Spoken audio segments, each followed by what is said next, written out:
పని మాత్రమే ప్రామాణికం, పని మాత్రమే చూస్తా, అవసరమైతే కంప్లైంట్స్ ఇచ్చుకోండి, డోంట్ కేర్, అవసరమైతే నా పనితీరు నచ్చకపోతే రాహుల్కు చెప్పుకోండి, డోంట్ కేర్, పార్టీ కోసం పనిచేయండి, పార్టీని బలోపేతం చేయండి. టీ కాంగ్రెస్ ఇన్ఛార్జ్ మాటలివి. తెలంగాణ కాంగ్రెస్లో మీనాక్షి నటరాజన్ మార్క్ స్పష్టంగా కనిపిస్తోంది. త్వరలోనే గాంధీ భవన్ రూపురేఖలు మారతాయంటున్నారు. కష్టపడ్డ కార్యకర్తలకే ప్రాధాన్యత ఇస్తామన్నారు మీనాక్షి నటరాజన్. కనీసం 10 ఏళ్లు పనిచేసిన వాళ్ళకే నామినేటెడ్ పోస్టులు ఇచ్చే దిశగా అడుగులు పడుతున్నాయి. ఇప్పటికే మండలాల వారీగా జాబితా తెప్పించుకుంది హైకమాండ్. పార్టీ లైన్ దాటితే ఉపేక్షించేది లేదంటూ మీనాక్షి వార్నింగ్ ఇచ్చారు. తాజాగా ఎమ్మెల్సీ తీన్మార్ మల్లన్నపై సస్పెన్షన్ వేటుపడింది. అలాగే పార్టీ వ్యవహారాలపై బహిరంగంగా మాట్లాడొద్దు అంటూ ఆదేశాలు జారీ చేశారు మీనాక్షి నటరాజన్. పని చేయని ఇన్ఛార్జీలను తొలగిస్తామంటూ హింట్ ఇచ్చారు. మీనాక్షి తీరుతో కటర్ కాంగ్రెస్ శ్రేణుల్లో ఆనందం వ్యక్తమవుతోంది. మేడం రాకతో మార్పులు వస్తాయంటూ కార్యకర్తలు ధీమా వ్యక్తం చేస్తున్నారు.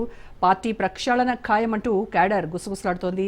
పూర్తి ఇన్ఫర్మేషన్ మా ప్రతినిధి రాజిరెడ్డి నడుదాం. రాజిరెడ్డి, మీనాక్షి నటరాజన్ రాకతో కాంగ్రెస్ కార్యకర్తల్లో ఒక రకమైనటువంటి ఉత్సాహము, సంతోషం కనబడతా ఉంది. చాలా రెగ్యులేషన్స్ అలాగే కొన్ని రూల్స్ కూడా మారుస్తున్నట్టుగా మీనాక్షి నటరాజన్ వ్యాఖ్యలతో అర్థమవుతుంది. 10 ఏళ్లు ఖచ్చితంగా పార్టీకి రిలయబుల్గా ఉండి పార్టీ కోసం పనిచేసినటువంటి నేతలకు, కార్యకర్తలకు మాత్రమే రేపు రానున్నటువంటి స్థానిక సంస్థల్లో సీట్లు ఇవ్వబోతున్నాము, ఆ రకమైనటువంటి మార్పు ఉండబోతుందని చెప్పారు. అలాగే కష్టపడ్డ కార్యకర్తలకే ప్రయారిటీ ఇస్తామని ఆవిడ చెప్పారు. అలాగే పార్టీ లైన్ దాటితే ఎలాంటి వాళ్ళైనా సరే శిక్షార్హులు, చర్యలు ఖచ్చితంగా ఉంటాయి అని కూడా ఆవిడ చెప్పారు. ఇవన్నీ చెప్తూ కూడా ఎవరైనా నా పనితీరు నచ్చకపోతే మీకు రాహుల్కి కంప్లైంట్ చేసుకోండి, సోనియా గాంధీకి సైతం కంప్లైంట్ చేసుకోండి, ఐ డోంట్ కేర్ అని చెప్తూ ఉన్నారు. సో మీనాక్షి నటరాజన్ తీరుపై కాంగ్రెస్ పార్టీలో ఏ రకమైనటువంటి చర్చ జరుగుతోంది, కార్యకర్తలు, నేతలు ఏమంటున్నారు?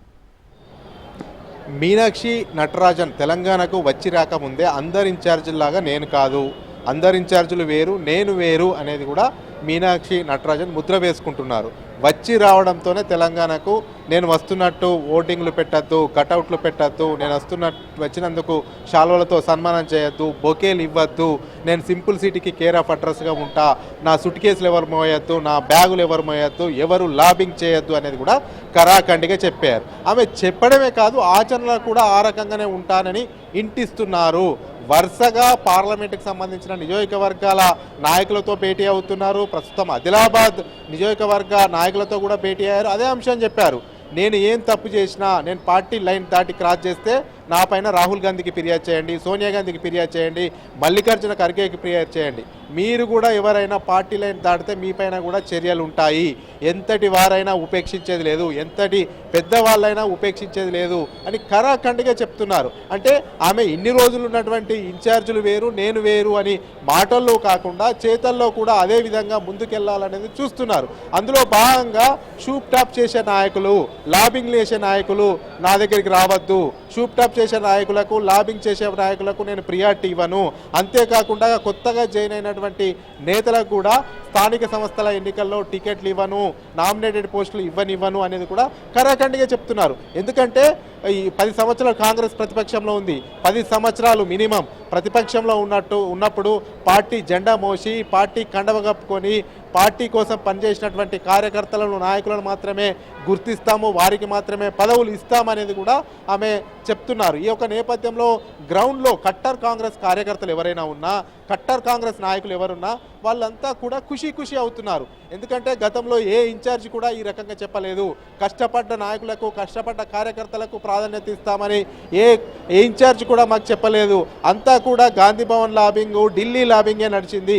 ఇప్పుడు గల్లీలో పనిచేసిన వాళ్ళను గుర్తిస్తామని చెప్పినటువంటి ఏకైక నాయకురాలు మీనాక్షి నటరాజన్ అని కూడా ఆనందం వ్యక్తం చేస్తున్నారు. అయితే ఇప్పటికే మీనాక్షి నటరాజన్ కూడా తన సొంత టీం ద్వారా మండల్ వైజ్గా ఎవరైతే 10 సంవత్సరాలు, ఎవరైతే 20 సంవత్సరాలు, ఎవరైతే 30 సంవత్సరాలు పార్టీ కోసం జెండా మోసారో, పార్టీ అధికారంలోకి రావాలని కష్టపడ్డారో, ఎవరైతే బీఆర్ఎస్ విధానాలను ఎండగడుతూ అనుక్షణం పనిచేశారో వాళ్ళకే ప్రియారిటీ ఇస్తామని చెప్తున్నారు. అంతేకాకుండా వాళ్ళ లిస్టును కూడా నేను స్వతహాగా తెప్పించుకుంటాను, వాళ్ళకే రిఫర్ చేస్తాను, వాళ్ళసంటి వాళ్ళకే నేను ఎంకరేజ్ చేస్తాను, లిస్ట్ అంతా కూడా రెడీ చేస్తానని కూడా చెప్తున్నారు. అయితే మీనాక్షి నటరాజన్ తెలంగాణకు రావడం కూడా అసలు ఇక్కడ వాస్తవ పరిస్థితి ఏముంది, ఇక్కడ పాత కొత్త అనే గొడవ కాంగ్రెస్ పార్టీలో నడుస్తూ ఉంది. అదేవిధంగా అదేవిధంగా ఇప్పుడు మంత్రివర్గ విస్తరణ చాలా రోజుల నుంచి పెండింగ్లో పడుతూనే ఉంది. నామినేటెడ్ పోస్టులు పెండింగ్లో ఉన్నాయి. ఇక్కడ ఒకరిపైన ఒకరు కంప్లైంట్ చేసుకుంటున్నారు. అసలు ఏం జరుగుతుందని ఆరా తీసుకోవడానికే ఈ కొత్త ఇన్ఛార్జీలను నియమితులు చేశారు. అందులో భాగంగా ముఖ్యంగా చూసుకుంటే రాహుల్ గాంధీకి, గాంధీ కుటుంబానికి అత్యంత లాయలిస్టు మీనాక్షి నటరాజ్ అని చెప్పుకోవచ్చు. ఒకసారి ఎంపీగా గెలిచారు. అదేవిధంగా ఎన్ఎస్యుఐ జాతీయ అధ్యక్షురాలు కూడా పనిచేశారు. ఆమెను కాన్ఫిడెన్స్లోకి తీసుకొని ఇక్కడ అధికారంలో ఉంది కాబట్టి పార్టీని చక్కదిద్దే బాధ్యతను ఆమెకి అప్పచెప్పారు. ఇక నుంచి ఎవరు సరిగా పనిచేయకున్నా రిపోర్ట్స్ పంపిస్తాను, ఎవరు లైన్ క్రాస్ చేసినా రిపోర్ట్స్ పంపిస్తామని ఆమె కరాఖండిగా సీరియస్ వార్నింగ్ ఇస్తుంది. అయితే నిన్నటి నుంచి మనం అబ్జర్వ్ చేస్తే గాంధీ భవన్లో వరుసగా సమీక్షలు జరుగుతూ ఉన్నాయి పార్లమెంట్ వారీగా. అయితే ఈ యొక్క ఇంటర్నల్ సమావేశంలోనే ఆమె వార్నింగ్ కూడా ఇస్తుంది. పార్టీ ఇంటర్నల్ మీటింగ్ ఏం మాట్లాడుకున్నామో ఎట్టి పరిస్థితుల్లో మీడియాకి లీక్ కాకూడదు, ఎవరు కూడా బయట మాట్లాడకూడదు అనేది కూడా ఆమె ఆదేశాలు జారీ చేస్తుంది. ఈ యొక్క నేపథ్యంలో మీటింగ్ అయిపోయిన తర్వాత గతంలో చూస్తే కాంగ్రెస్ మైకులు పెడితే, లోగోలు పెడితే మీడియా వాళ్ళు మాట్లాడేది. ఇప్పుడు మీనాక్షి నటరాజన్ వచ్చిన తర్వాత స్పష్టంగా మార్పు కనబడుతుంది. మేము ఏం మాట్లాడము, మాకేం తెలియదు, ఏం మాట్లాడము, బయట విషయాలు లోపల విషయాలు బయటకు చెప్పము అనేది కూడా నాయకుల నుంచి వస్తుంది. అంటే మార్పు అనేది కాంగ్రెస్లోనే మొదలైంది. ఆమె మార్క్ అనేది స్పష్టంగా కనబడుతుంది. మీనాక్షి నటరాజన్ను ఎవరు లాబింగ్ చేసినా ఉపేక్షించారని కూడా చెప్తుంది. కష్టపడ్డ వాళ్ళకే ప్రియారిటీ ఇస్తా, పార్టీ పదవులు కానీ, నామినేటెడ్ పదవులు కానీ కష్టపడ్డ వాళ్ళకే ప్రాధాన్యత ఇస్తానని కూడా కరాఖండిగా చెప్తుంది.